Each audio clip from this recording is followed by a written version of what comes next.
இறைவனிடம் கையேந்துங்கள், அவன் இல்லை என்று சொல்லுவதில்லை.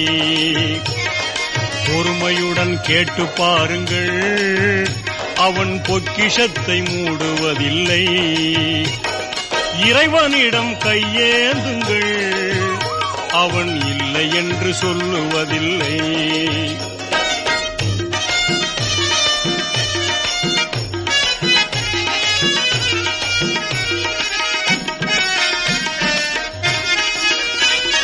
இல்லை என்று சொல்லும் மனம் இல்லாதவன், ஈடு இணை இல்லாத கருணை உள்ளவன், இன்னல் பட்டு எழும் குரலை கேட்கின்றவன், எண்ணங்களை இதயங்களை பார்க்கின்றவன். இறைவனிடம் கையேந்துங்கள், அவன் இல்லை என்று சொல்லுவதில்லை.